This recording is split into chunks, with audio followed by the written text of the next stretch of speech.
Once symbols of power, glamour, and Hollywood royalty, these mansions now sit in ruins, or worse, have vanished entirely. Behind every broken window or bulldozed lot lies a star-studded legacy the world tried to forget. From champagne fountains to heart-shaped pools, these were no ordinary homes, and their downfalls were anything but normal. Jane Mansfield, the Pink Palace. Jane Mansfield didn't just live in Hollywood, she was Hollywood. In 1957, she bought a mansion in Beverly Hills and transformed it into the infamous Pink Palace. Everything, and we mean everything, was drenched in pink, from the walls and carpets to the heart-shaped bathtub and swimming pool. Her parties were wild, her decor louder than life, and her legacy immortalized in hot pink fur and flowing champagne fountains. But beneath the glitz, her personal life was unraveling. A messy divorce and mounting pressures from fame cast long shadows inside those pink walls. After her tragic car crash in 1967, the home passed from hand to hand until 2002, when developers tore it down despite fierce public outcry. What was once a monument to 1950s stardom is now just another modern house with no trace of Jane's flamboyant world. But for those who remember, the Pink Palace was unforgettable. Bob Hope, Toluca Lake Estate.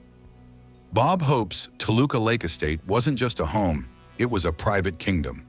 Sprawling across 5 acres, this English-style mansion boasted 6 bedrooms, a personal golf course, and gardens manicured like movie sets.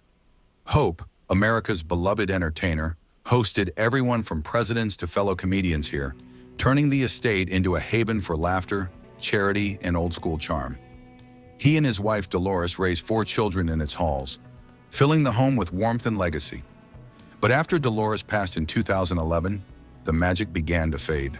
Sold for $15 million, the estate was carved up by developers, its land subdivided, its soul fragmented. While the main house still stands, polished and preserved, it's surrounded now by modern homes that bear no trace of its past. What was once a Hollywood sanctuary has become a patchwork of luxury lots, and a quiet reminder that even legends get parceled away. Lucille Ball, Beverly Hills Ranch. Lucille Ball's Beverly Hills home was never flashy, but it didn't need to be.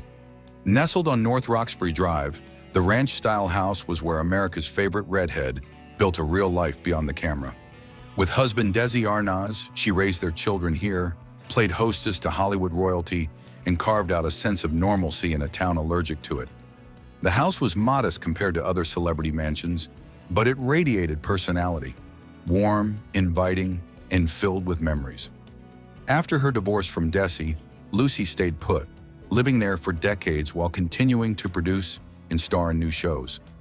But in 2011, despite protests from preservationists and fans alike, the home was bulldozed to make way for a new mega mansion. The demolition hit hard, not just because a structure was lost, but because it felt like erasing a piece of TV history. Frank Sinatra. Twin Palms Estate. Frank Sinatra didn't just commission a house, he designed a lifestyle.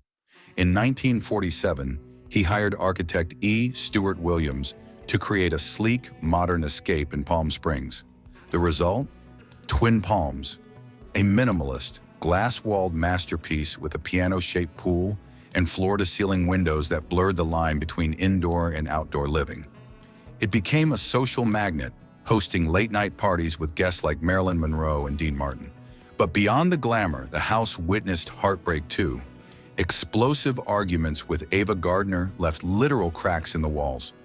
After Sinatra sold it, Twin Palms fell into years of neglect, collecting dust while newer homes overshadowed its once bold design. Nearly forgotten, the estate was eventually rescued in the 1990s by a couple who lovingly restored it, preserving its original charm. Today, it's rentable for events and tours, but it's more than a venue. It's a time capsule from the moment Sinatra ruled the desert nights. Dean Martin, Trousdale Estates home. Dean Martin's Trousdale Estates home was cool, sleek, and effortlessly stylish, just like the man himself. Perched high above Beverly Hills, the mid-century modern residence featured floor-to-ceiling windows, open floor plans, and a perfect blend of luxury and laid-back charm. It was here that Martin hosted intimate gatherings, sang around the piano with friends, and enjoyed rare moments of calm away from the Rat Pack spotlight. The home reflected his dual identity, part showman, part private soul. But in the early 2000s, after changing owners, the house was unceremoniously demolished. Developers saw only square footage and potential profit, not a piece of entertainment history. In its place now stands a cold, oversized mega mansion, indistinguishable from the others around it. For preservationists, the loss stung. Dean's house wasn't just a structure. It was a chapter of old Hollywood erased in a single swing of a wrecking ball. And once it was gone for good. Dino De Laurentiis, the Knoll. Dino De Laurentiis brought European grandeur to Beverly Hills when he purchased the Knoll, a Georgian-style estate perched on a secluded hilltop. Known for producing films like Barbarella and Serpico, De Laurentiis used the estate as both a family home and a glamorous backdrop for industry gatherings. With sprawling gardens, tennis courts, and sweeping views of Los Angeles, the Knoll was a quiet power statement, tasteful, refined, and timeless. But that didn't save it. After changing hands in the 1970s, the estate was sold to oil tycoon Marvin Davis, who ordered the original mansion demolished to make room for a newer, flashier mega residence. The destruction ignited controversy. Critics saw it as the start of a troubling trend, bulldozing history for bigger and better. What was once a sanctuary of cinematic legacy became ground zero for Hollywood's teardown culture. The Knoll's bones are gone, but its shadow still lingers over Beverly Hills' skyline. Kurt Cobain, Hollywood Hills Bungalow. Tucked deep in the Hollywood Hills was a quiet, unassuming bungalow that belonged to one of the loudest voices of a generation. In the early 90s, Kurt Cobain and Courtney Love lived here, far from the chaos of fame, yet still haunted by it. The home was modest by celebrity standards. 2 bedrooms, creaky wood floors, and a small recording space where Cobain scribbled lyrics and strummed out anguish. After his passing in 1994, the house sat untouched, eerily frozen in time. Abandoned and neglected, it became a somber shrine for devoted fans and a symbol of grunge's fragility. Rumors swirled about ghostly visits and strange happenings, but eventually the house was bought, cleaned up, and quietly renovated. The walls were painted, but the story never faded.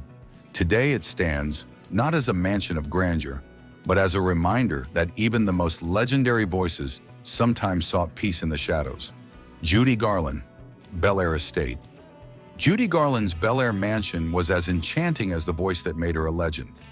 After the whirlwind of The Wizard of Oz, she settled into the grand hillside home, complete with sweeping staircases, ornate chandeliers, and perfectly manicured grounds.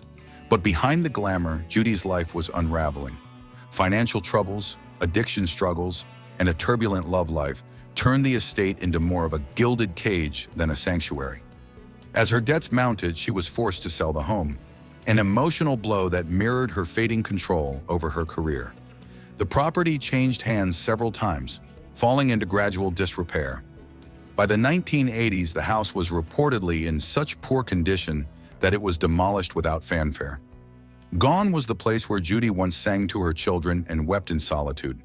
In its place, another anonymous mansion. Her voice remains eternal, but her house, like much of her peace, disappeared quietly. Bela Lugosi, modest Los Angeles home. Bela Lugosi, the man who became Dracula, lived not in a castle, but in a modest Los Angeles home, far removed from his bloodthirsty screen persona. After his fame peaked in the 1930s, Lugosi struggled with typecasting, declining roles, and a painful addiction that drained both his health and finances. By the end of his life, his small home reflected that fall from stardom, quiet, worn down, and a shadow of the Gothic glamour he once embodied. After his passing in 1956, the house was left in limbo, slowly decaying, while curious fans peered through rusted gates and whispered stories of the Dracula actor who died nearly penniless. Though later sold and mildly restored, the property retained an eerie aura. Some even claimed it was haunted by grief, not ghosts.